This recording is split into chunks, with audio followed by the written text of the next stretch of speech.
Welcome, everybody. So my name is Jane Charlton, and I'm International Marketing Manager at OpenAthens. And in a moment, I'll just give a few minutes just for more people to join the webinar. But in a few minutes, we'll be starting our webinar, How Georgetown University Medical Center Rode the Pandemic Wave. So we'll just wait a couple more seconds just to allow more people to join.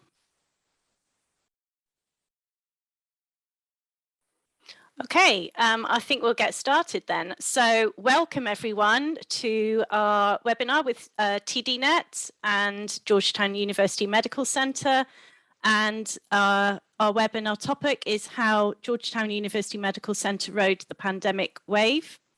So this will be a case study webinar with Doug Madigan and from TDNet and Linda Van Keuren from Georgetown University Medical Center. And Linda will explain what influenced her library, Dahlgren Memorial Library, to move from an IP-based access solution to OpenAthens single sign-on in 2016. She'll describe how that decision eased the transition to remote learning at the start of the global pandemic in March 2020. We'll talk about some of the unique challenges around managing access to different user groups, including walk-in users, the library patrons' experience during their migration to OpenAthens, and their experience before and during the pandemic. And she'll then go on to talk about how her library uses data insights from our reporting tool and their future plans. So today's speakers are Douglas Madigan, Sales Manager, North America, TDNet.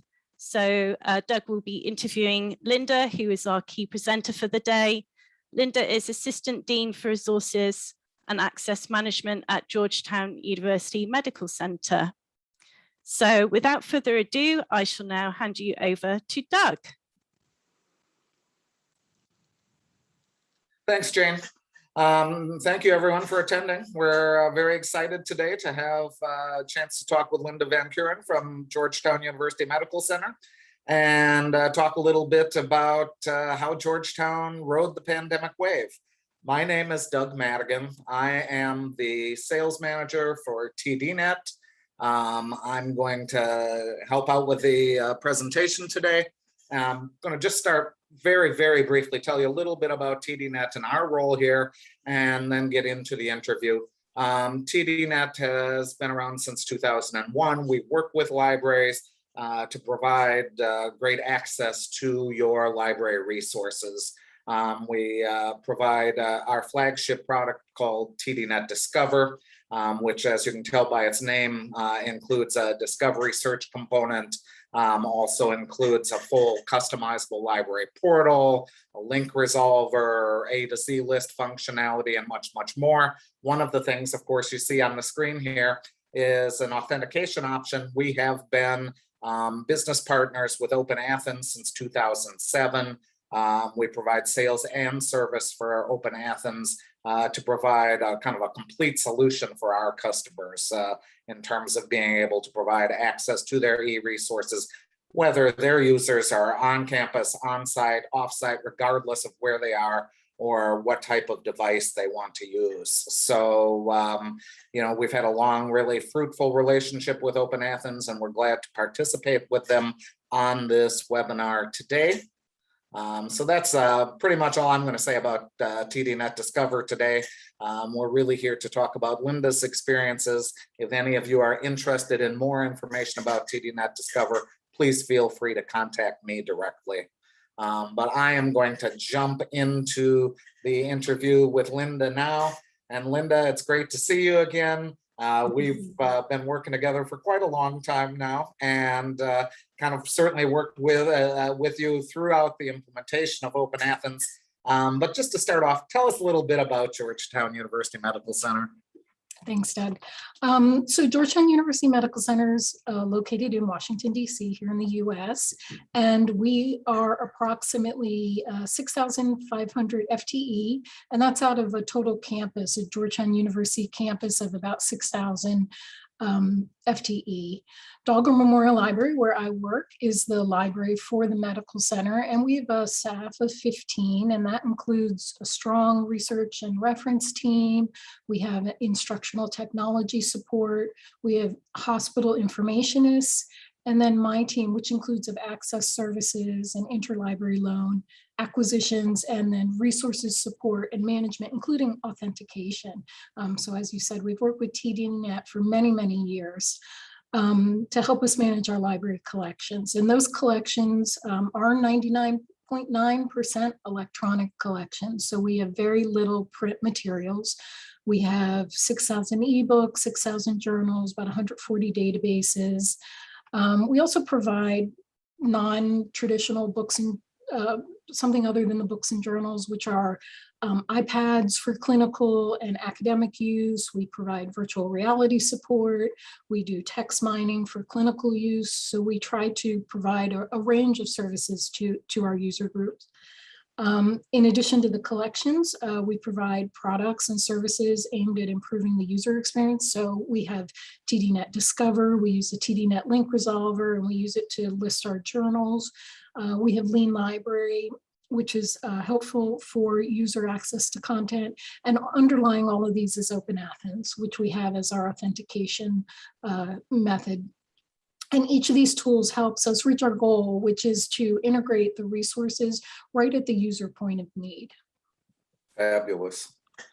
And, kind of going along with telling us about the institution, I know you've got a varied set of library users. Can you tell us a little bit about that, how they use your resources? Sure. So we have sort of three types of users. So we have student users. So we support a school of medicine, school of nursing, and biomedical graduate education. All of our students are graduate students. None of them live on campus. And so all of them at some point are connecting in remotely. One of our nursing programs is completely remote. However, despite none of them living on campus, we do have a heavy, pre-COVID, our facility is heavily used. Pre-COVID, we had about 1,000 people walking in the door every day. Our student users tend to be heavy users of our book collections. We work with faculty to often provide the textbooks that they need for their classes. And so we see heavy use from the students of those textbook collections, but they also are heavy users of our test prep tools and study tools. In addition to the students, we also support faculty and researchers, and they tend to be heavy users of our journal collections and interlibrary loan services. And of course, they are all heavy users of our research and reference support. And then we have a hospital and a cancer center that we support. So these are physicians, nurses, residents, and residents are considered students. They're graduate medical students. So these individuals primarily use our point of care tools. So these are tools aimed to be used at the bedside, but they also are heavy users of our journal collections because they also do research. And the unique characteristic of these individuals is they need access very quickly to items, especially when it comes to patient care. And they need it provided in the simplest way possible because they need to get to it very quickly. These individuals also use our board prep tools and our test prep tools because they also are taking some tests to maintain their certifications. Great. And can you tell us a little bit about your role in the library? And I know you also have joined the Seamless Access Outreach Committee. Can you tell us a little bit about that as well, please? So I'm responsible for two areas. One is the Access Services Department, and that includes our main service desk in the physical facility. And that main service desk is staffed by our wonderful student staff. We couldn't do anything without them. Our student staff, when we moved into closure of the physical facility in March of 2020, they were all retrained and provided chat support. So we were able to expand our chat support due to the student staff to about 24/7 over the pandemic. Access services also includes a very robust interlibrary loan and document delivery service. And then probably where I spend most of my time is in the resources department. So that's acquiring all of our resources, managing them, and the management includes the authentication and all of the technical details associated with them. Before I was at Georgetown, I was a systems librarian, so I enjoy that type of work. As far as the Seamless Access Outreach Committee, since the time we moved to OpenAthens in 2016, I had been following the RA21 movement, and I had been presenting at various times on what we have done at our library. So I was intersecting with individuals from that group.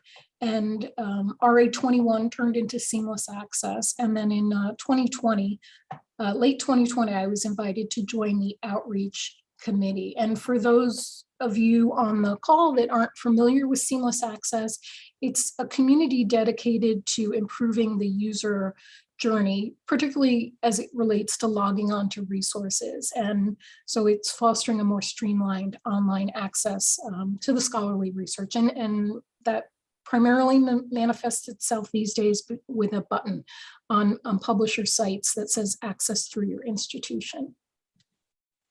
Great.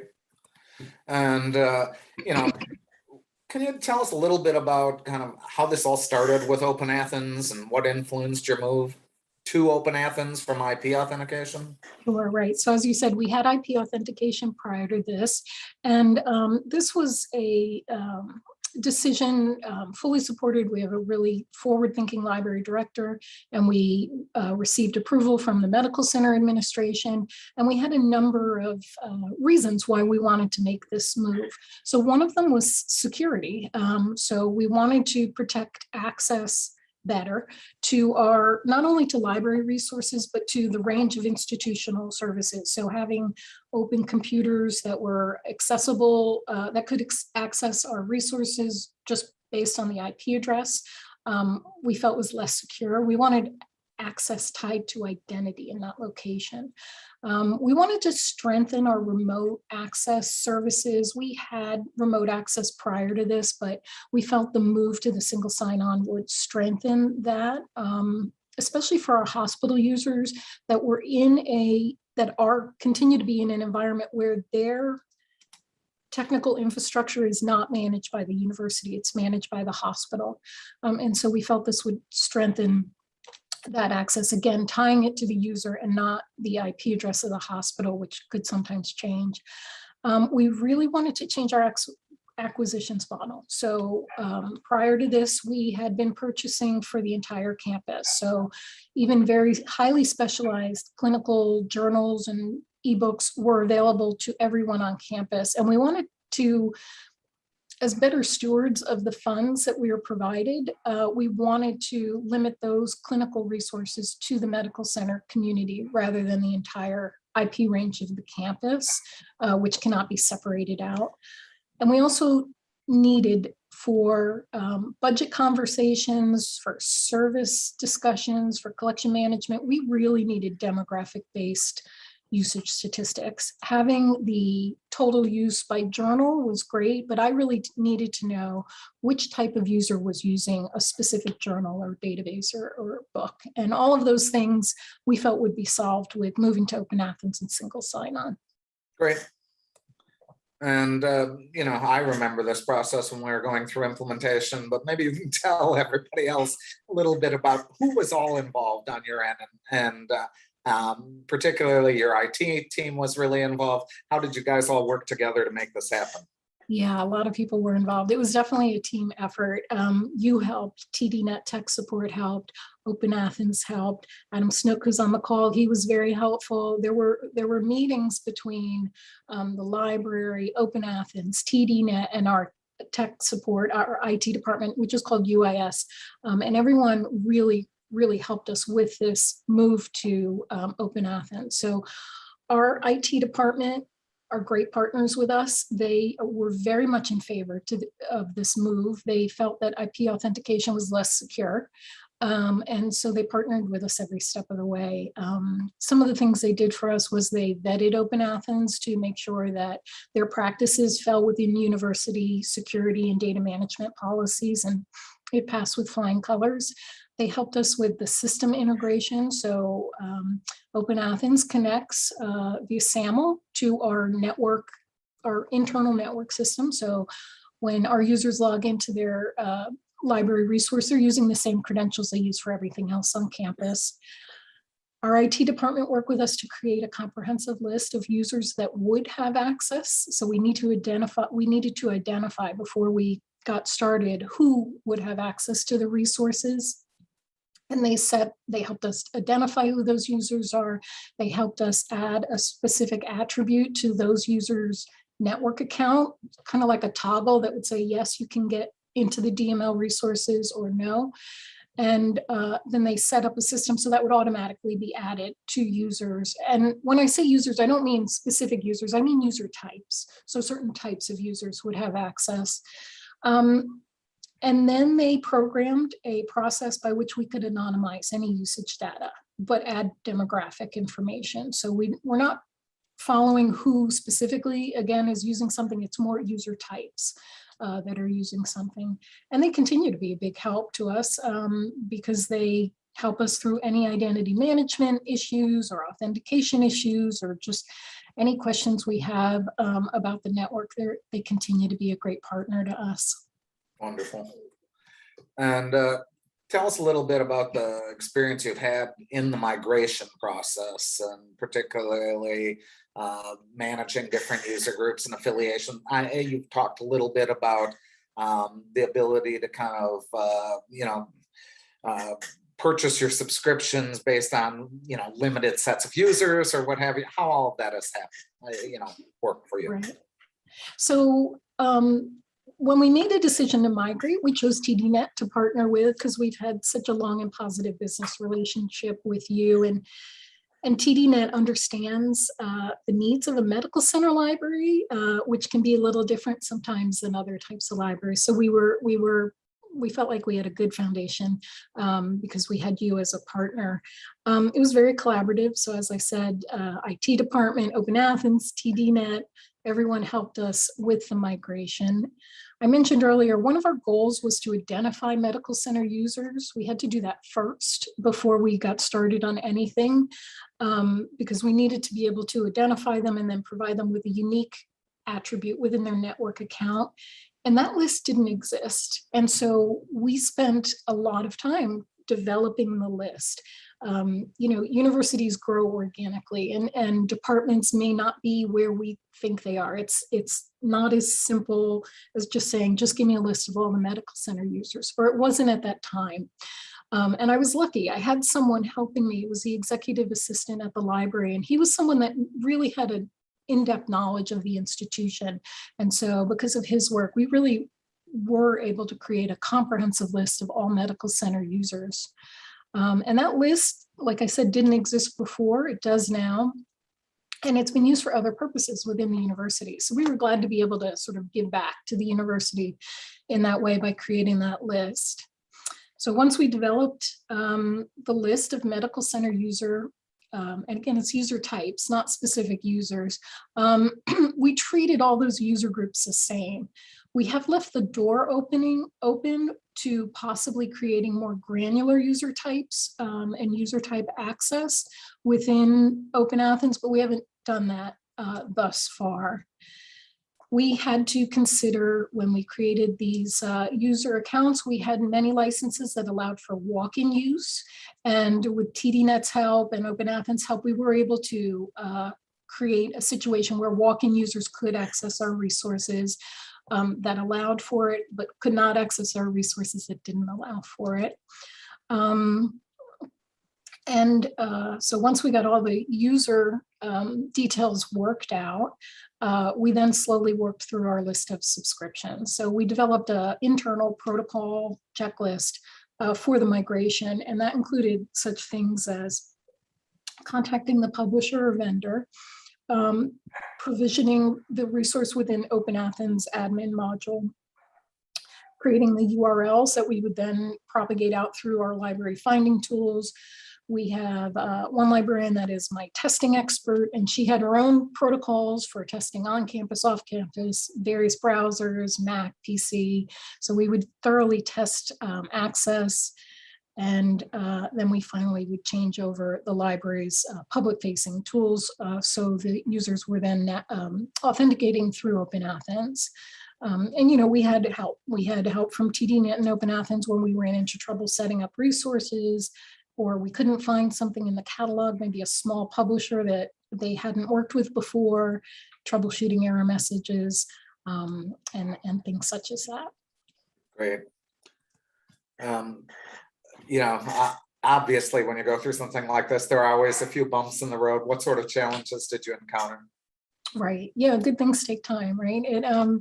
And so one challenge was we just have a very small staff. And so we didn't have a dedicated staff person to do this migration.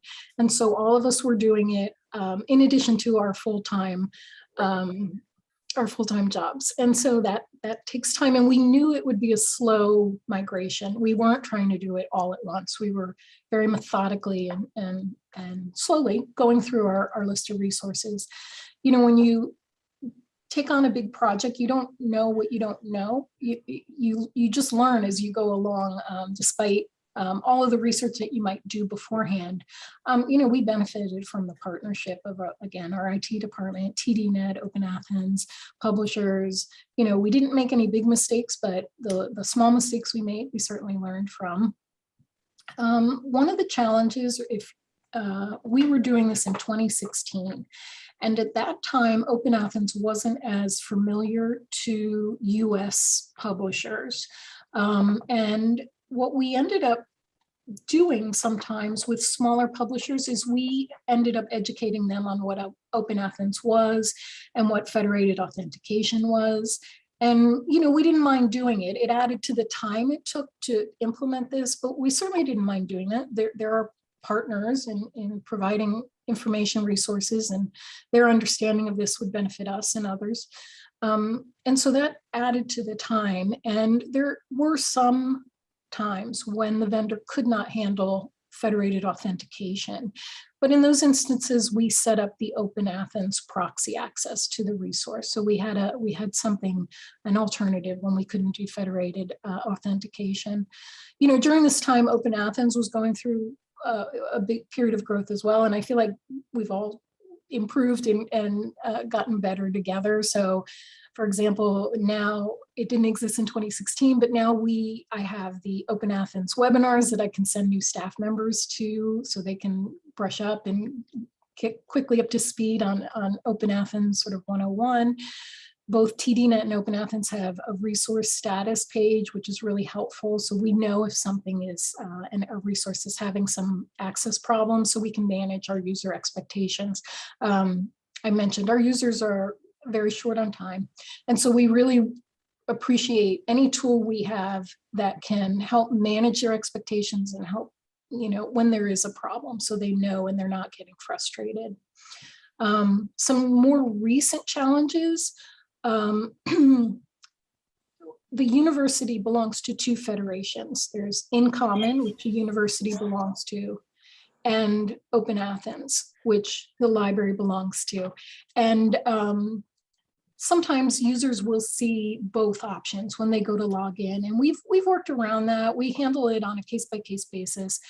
We brand and put our logo on absolutely every resource that we can, and that helps our users know which resource to go through, to access, and who is providing it, and who they can get help from. And we also have conversation with publishers, and they can sometimes hide that In Common prompt, so to make the user experience a little bit more streamlined. Great, very interesting. And so, kind of as a result of all this work, what have you heard from the users? What's the library patrons' experience been, and what kind of feedback are you getting? So our goal was to make this as invisible as possible. So we didn't do PR, we didn't make any big announcement because the login credentials that they were using were going to be the same. And so as far as a user was concerned, we were trying to make this somewhat seamless, but a much bigger improvement in the underlying infrastructure of resource access. What we did have a little bit of concern about was that with this change, there would then be a login requirement when on campus, which didn't exist before because they were within the university IP address. However, we're dealing with individuals that either currently work in healthcare or will work in healthcare, and they understand security. And so there wasn't a lot of comments about the new requirement for logging in. The one problem perhaps was some of our patrons didn't know their university logins. That's our hospital patrons. But this was a good opportunity for us to help educate them on what their credentials were. And in the long run, this is better for them. We have a great person that helps us with educating the residents about their network credentials. And we have 2 librarians that pre-COVID would go on round. So even though that was a little bit of a bumpy start for our patrons in the hospital, it was in the long run better for them. Because prior to that, they would be accidentally shut off because of the IP changes, and then they wouldn't know their university credentials. And now they just know them and they log in without problems. What we've seen since we implemented in 2016 is a much more streamlined access experience for our users. So improvements in products. So like our Discover, we call it email Discover, can be embedded in our learning management program, Canvas. We've been able to add Lean Library, which helps with the access to full text resources. We promote the use of the seamless access button by the patrons. And all these things wouldn't have been possible without having moved to OpenAthens and single sign-on. So we see that there's less pain points over the years, and things just keep getting better and more streamlined for our users. Good to hear. That's wonderful, Linda. Thank you.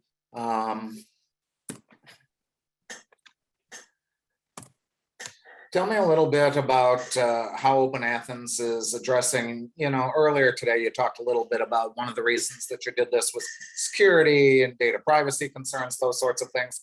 How is this OpenAthens addressing those issues? Right, so they do encrypt in the cloud, which is good. Patrons are using their Georgetown credentials, which we think is a benefit that we could continue that. The Georgetown credentials are not just library credentials, they're credentials to email and the grading system and any other system. So we feel like it's good that they're using the same credentials because they're less likely to share them if giving them to someone else would sort of open the keys to everything on the Georgetown site. OpenAthens allowed us to decide that minimal user characteristics would be shared with the publishers, and they have a lot of options that can be tweaked, so you can decide how much to share with your publishers. And they also proactively monitor for suspicious behavior. So for example, if they see a certain account is logging in from 2 different countries at the same time, they'll block the account and let us know. So we see it as a second set of eyes. Our IT department's doing that. We're trying to address that. OpenAthens is helping us out. And of course, publishers are monitoring for excessive uses, as well, which is another issue. So we really appreciate that they're helping us maintain security of the university.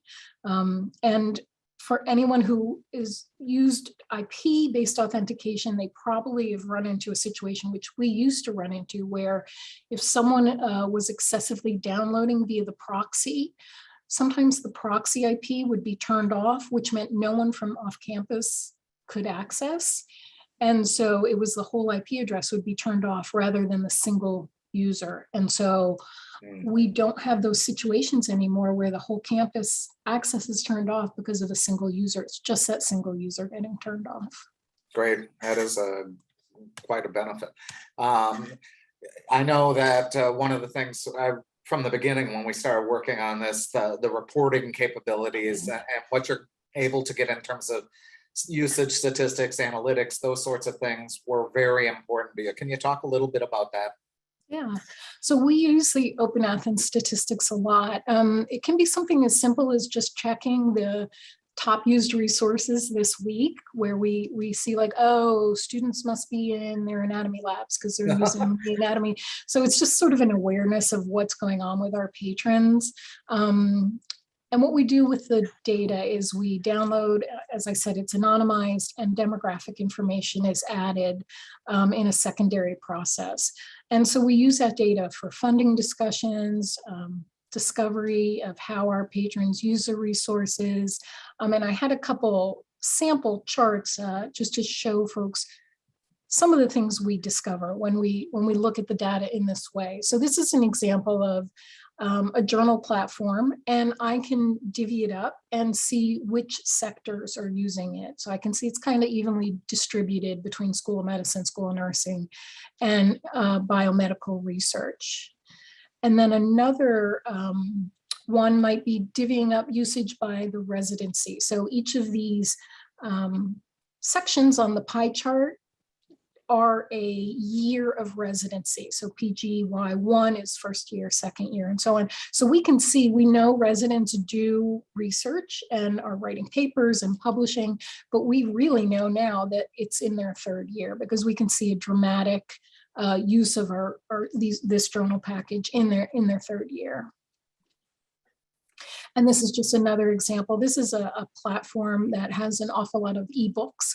And so we can see from this chart that students really are the most heavy users of our ebook platforms. And we can see, how it breaks out with our other user groups. So this is really good just for informing the library staff on how our resources are being used, for making collection management decisions, and for having funding discussions.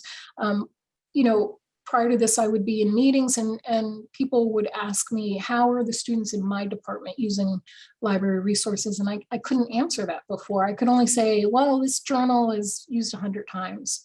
And now I can say with certainty how specific platforms are being used. I'm our data management librarian at the library has recently started helping me with the data. I primarily use Excel, but she's moved it into Tableau for us. So we're doing more data visualization with the data. And for example, she's working on a process to cross-reference subscription prices with usage from demographic-based usage. And we did that manually before, and it takes a lot of time. And so she's trying to automate that for us so we can see by sector, by broad area, who is using which resources and the real cost associated with that, as far as subscription costs are concerned. So we have always found the data to be really, really helpful to us, and it just keeps getting better and more useful to us. Interesting. So what sort of changes did you see happen during the pandemic in terms of library usage? I mean, I don't know how this affected Georgetown University Medical Center and the medical school, and how it might have been different from other libraries as well, because you do have kind of a unique situation there. Yeah, I mean, in one way we were lucky. I hate to say that, but we were almost 100% electronic.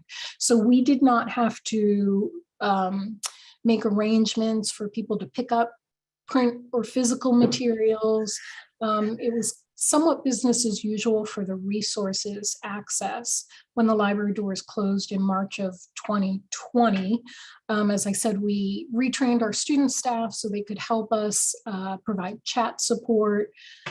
The university already had a strong Canvas infrastructure and Zoom, and we have an instructional technology expert on our staff. So he certainly helped us with any kind of learning curve in support of that. We saw a spike in usage, particularly in spring of 2020. So we saw at times a 42% increase in our use of resources, 250% increase in attendance or participation at workshops. And we moved all our workshops to Zoom, which allowed us to have a higher limit. Like we were no longer limited by the size of the classroom. We could have more people at the workshop. 59% increase in Ask a Librarian. Again, our student support helped with that. We think some of the reasons for the spike might have been that those that worked in the physical facility that couldn't get in were switching their time. They were doing professional development. They were researching to write a grant. They were maybe going to write a journal article. And these are, scientists that work in laboratories that couldn't get into their laboratories in March. But even this year, we're seeing strong resource usage stats, and interlibrary loans the past year have seen a 26% overall increase. So we continue to see strong usage of the library as we are in a somewhat hybrid environment at the moment. Okay. Finally, kind of, I guess in conclusion here on our talk today, just looking a little bit towards the future. Climate change is upon us. Lots of things are happening with the environment. Of course, we're seeing more and more kind of natural disasters with the pandemic and stuff like this. Yeah. What are your plans for the future to kind of future-proof things, I guess? Right. Well, we like that all of our services, OpenAthens is in the cloud, TDNet's in the cloud. There is nothing that's hosted on campus. And, we're in Washington, D.C., so we're very aware of security issues and in addition to environmental issues and other kinds of disasters. We use multiple platforms to provide access to our resources. So TDNet, we have cyber tools for our catalog. I mentioned Lean Library. We use SpringShare LibGuides.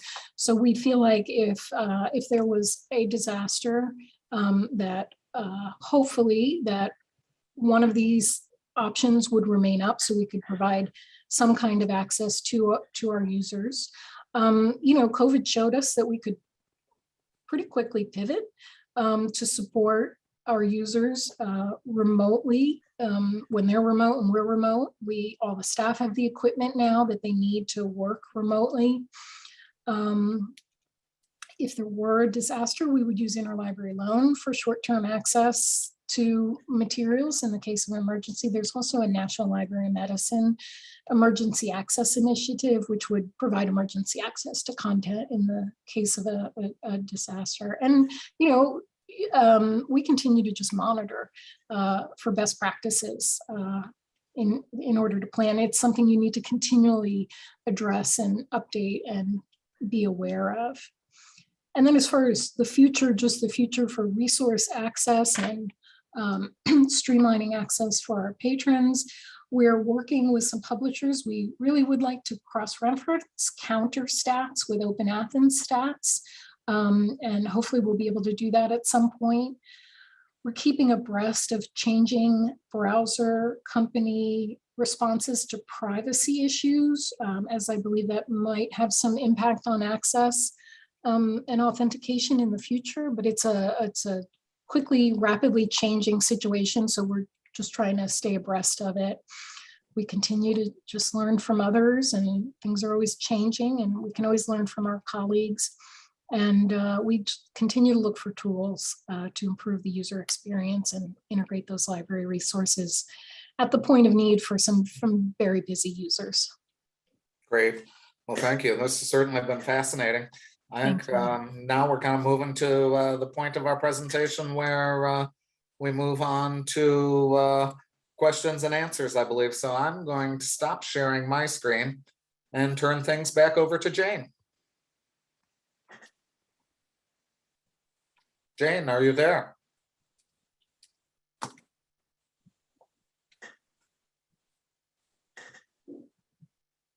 Jane, you're muted.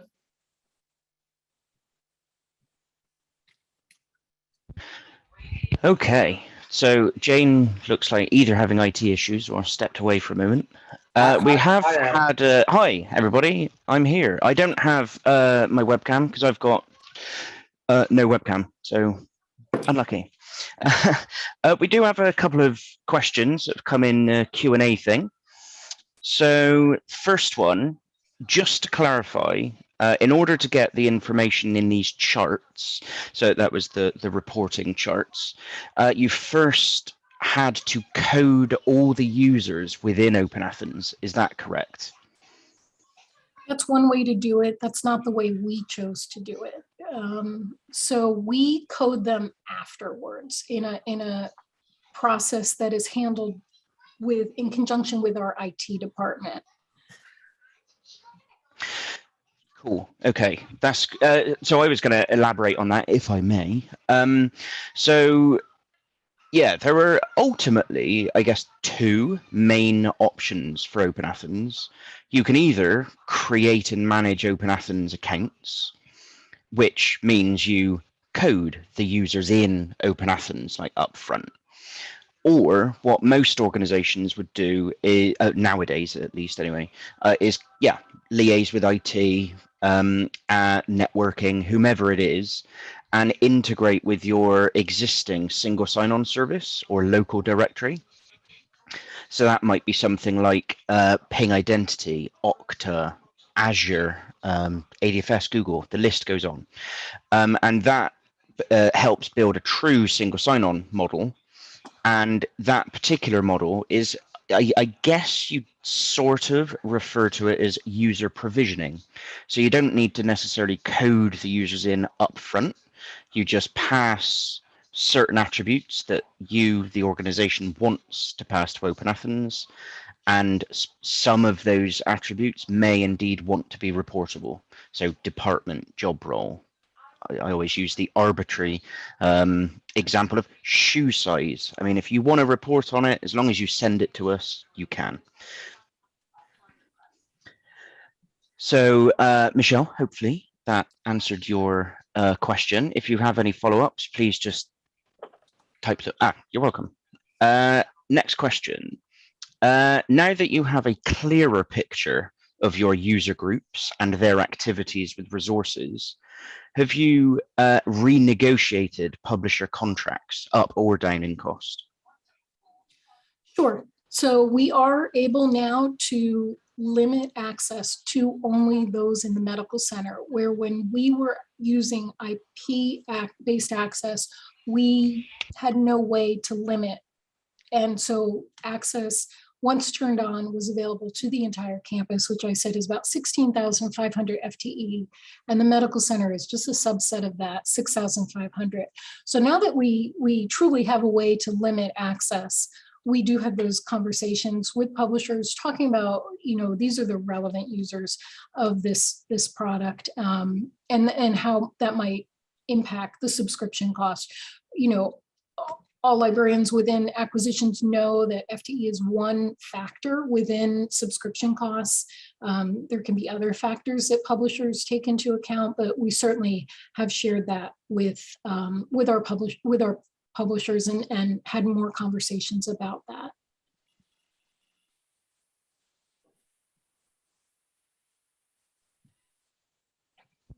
Okay, again, hopefully that answers your question too, Sarah. Again, any follow-ups, please type them in. There are no additional questions live thus far. So just wait a moment, see if anything comes through.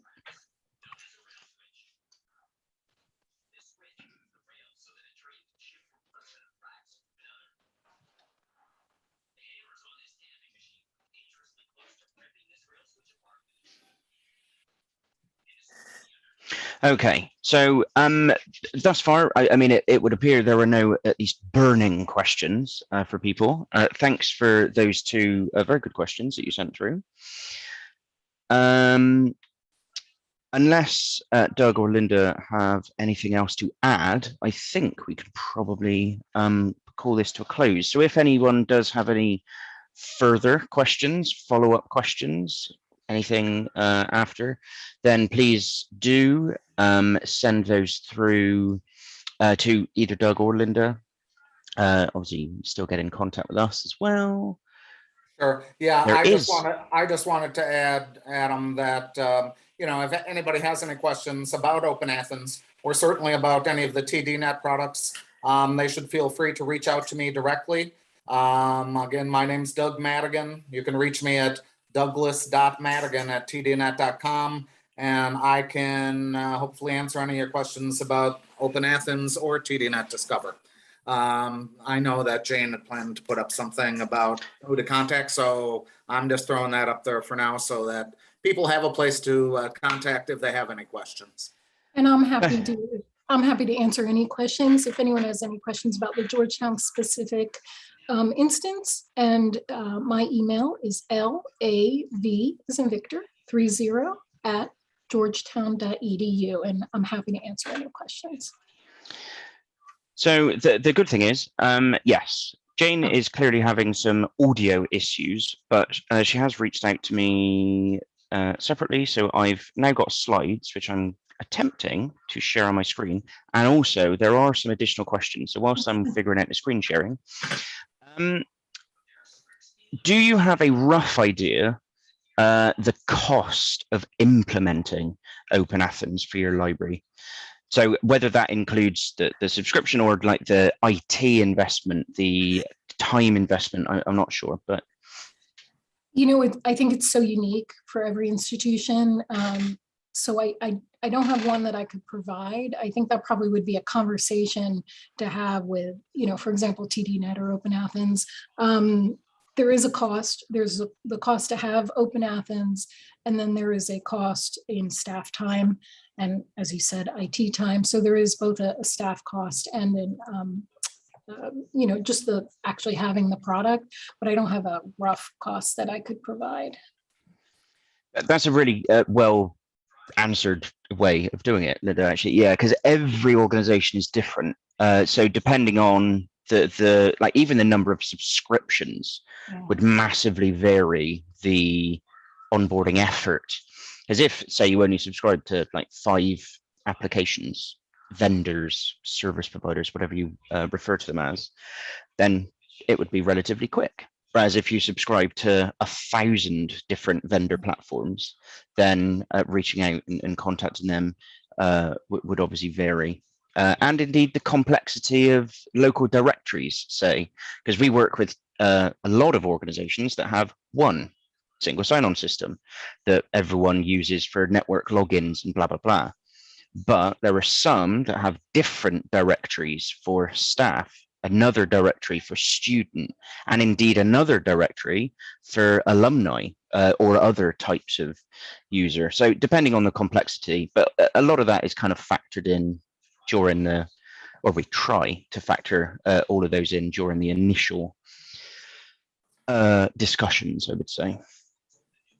But yeah, any further questions? And just we can have that more in-depth discussion offline if you like, Sarah. Another question: do you have any pushback from staff in terms of them not understanding the need for OpenAthens? We have a great team, and the team is, everybody was learning, right? So it was a new concept for a lot of people. And so we tried to share with everyone the reasons for moving. And, they just asked me if they don't understand the need for OpenAthens. But I would say overall, we have a very supportive team. So even if they aren't part of the resources team, they supported our efforts to move to it and trusted us to make that decision for the university. As I said, our director is very forward thinking, and he is very good at explaining, why we need to make such a somewhat of a big a big change to our underlying infrastructure. So I'd say having those conversations and having the support of the director and all the way up in the medical center helps a lot.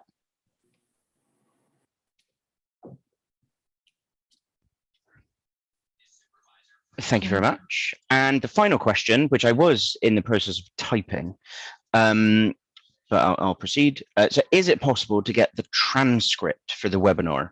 Had to turn it down midway through. So I just added, yeah, apologies if that's me talking too loud. I do have a tendency. And yes, transcripts are actually provided along with the recording. So it's almost like a side panel or on the bottom. So it is part of the recording, the transcript.